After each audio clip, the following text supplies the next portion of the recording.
Bonjour ou bonsoir, chak moun ki gen chans tande video sa.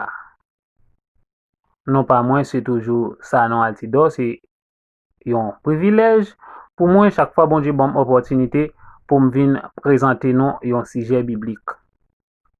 Avant tout, nap mande ou pou ede non avèk travay sa. Men koman wap fè pou ede non? Se lè ou abone avèk chanel la. Le ou pataje video nou yon fason pou anpil lot moun kapab wè yo. Le ou kite yon komante epi like page la. Se sel mwayen sa ou kapab ede nou. Si jen nou pral trete avek ou maten yan, se men koman disip Jésus-Christ yo te mouri. Nap komanse sou Etienne. Etienne, se te premye moun nan moun ki tap suiv Christ yo ki te mouri. Nan lè sa, Etienne pat konte parmi 12 disip yo. Au kontre, li cite youn parmi 7 diak ki yo te chwazi nan l'Eglise Jérusalem yo.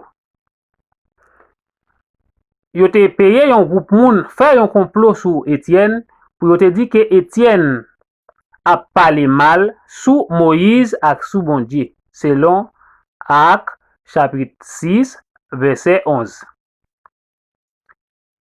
Sol te la le yo te tuye Etienne. Se li menm ki te kembe rad moun ki tap tuye Etienne yo. Et Etienne te mouri lapide. Avant de mouri, li di, Seigneur, recevoir l'esprit mwen. Acte chapitre 7 verset 54 à 60. Jacques. Jacques, se te petit Zebede. Yo te arrete l et coupe tête li nan ville Jérusalem entre l'année 42 à 44. Philippe. Philippe te moun la ville Bethsaïda. Se li ki te mene zanmil Nathanaël jwen Jésus. Li te mouri lapide nan yon zone ki rele Phrygie. Philippe te kon évangéliser en Palestine et en Égypte. Jacques petit Alphée. Jacques qui te petit Alphée, monsieur te martyrisé dans l'âge 99 ans, dans l'année 62.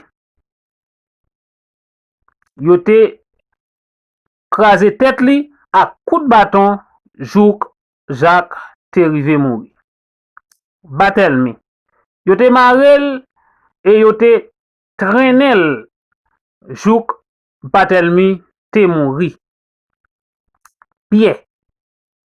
Pierre c'était un homme qui t'a pêché poisson. C'est comme ça, li te quitté pêcher poisson et pour te vin pêcher l'homme. Ça veut dire, li te vin suivre Jésus au lieu pour li te rete bon la mer ak filet li. Yo te arrêté et condamné à mort dans ville Rome. Yo te cloué sous yon croix. Mais Pierre lui-même li te dit pas cloué même gens avec CA, mais au contraire cloué tête en bas. Paul. Paul pat compté comme yon parmi 12 disciples Jésus-Christ. Au contraire, Paul c'était un homme qui t'a persécuté l'église dans tout coin. Paul c'était élève yon gros philosophe dans l'époque là qui te relé Gamaliel. Eh bien, yon jour Seigneur a te frappé Paul sur route Damas et c'est comme ça au lieu Paul te rete yon persécuté pour l'église, Paul te vin entrer dans travail là et laisse ça, li pas seulement relé Paul, mais il était apôtre Paul et c'était lui-même tout qui te choisi comme apôtre pour païen yo. Yo te accusé Paul, yo dit il te violé la loi judaïque. Paul te mouri décapité sous demande empereur Néron. Ça veut dire, yo te coupé tête Paul sous demande empereur Néron dans l'époque ça. André frère Pierre, li te kon prêché dans un pile pays en Asie. Yo te arrêté et crucifié sous yon croix en forme de X, yon côté qui relait acacia. Et c'est là tout moun l'église catholique yo sorti avec parole la croix de Saint-André. N'importe moun qui tende yon moun catholique a parlé de la croix de Saint-André, ou met connaît exactement c'est quoi ça côté yo te cloué André dans acacia, quoi qui était fait en forme de X là.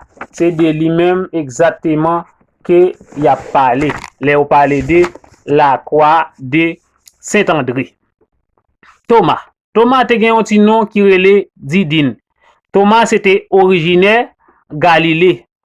Il était kon évangélisé dans pays Perse ak dans pays l'Inde. Yo te lage Thomas dans yon fournaise di feu tout vivant. Bon l'année 53. Matthieu c'était yon percepteur contribution. Li te gen yon lot ti nom ke yo te relé Lévi. Yo te prend Matthieu, yo te cloué nan terre. Ça veut dire yo prend Matthieu, même genre ou connaît par exemple yon pied bois planté dans terre, mais c'est comme ça tout yo te prend Matthieu. Yo mettez le coucher et puis yo prend une série de clous, yo cloué Matthieu dans terre. Après ça, yo coupé tête Matthieu. Ça t'est passé en Éthiopie. Simon, li te relé tout les zélotes. Li te mouri cloué sous yon croix nan fin persécution empereur Néron.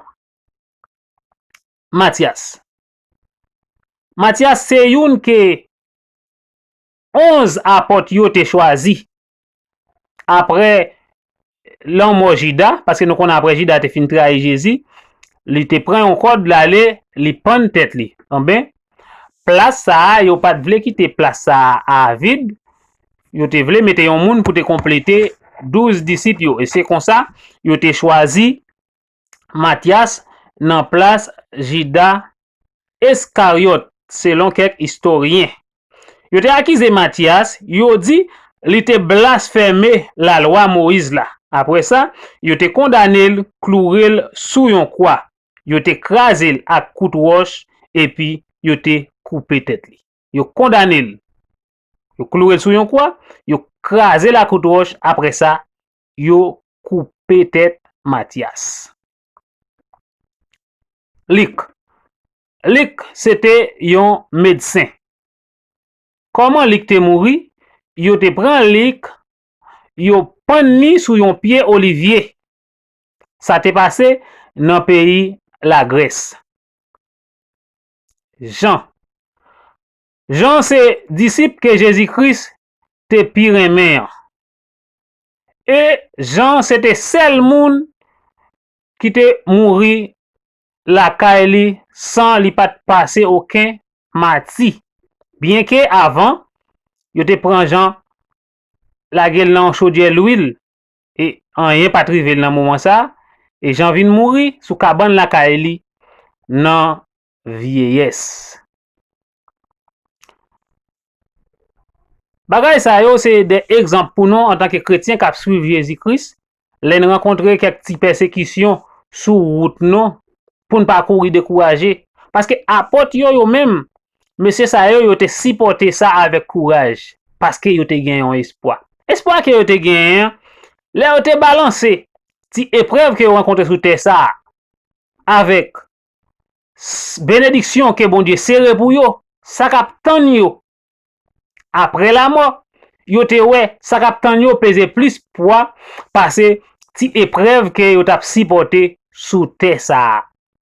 C'est dans optique ça yo te résilié yo pour yo te subir tout choc ça yo pour non Jésus-Christ. Et c'est une bénédiction pour nous jodi a qui accepté souffrir dans nom Jésus-Christ. Parce que récompense que bon Dieu lui-même li serré pour nous yo, c'est pas bagay ziye ko ouais, c'est pas bagay mais ko touché. Mais pour jouer récompense ça yo, li mandé pour gagner volonté. Parce que bon Dieu pas fait rien pour sans pas participer. Ça veut dire ou même faut bail participation par. Ça veut dire faut gagner volonté pour marcher avec bon Dieu. Gon série de avantages lo joindre yo, faut ou accepter pour refuser yo. C'est très très important. Chaque monde pour bail plus valeur avec bagay en haut, avec bagay qui bon Dieu a préparé pour yo, au lieu pour quitter épreuve ou bien problème la vie ça pour te aller. OK, merci. N'a rencontré encore dans une autre vidéo. Bye bye.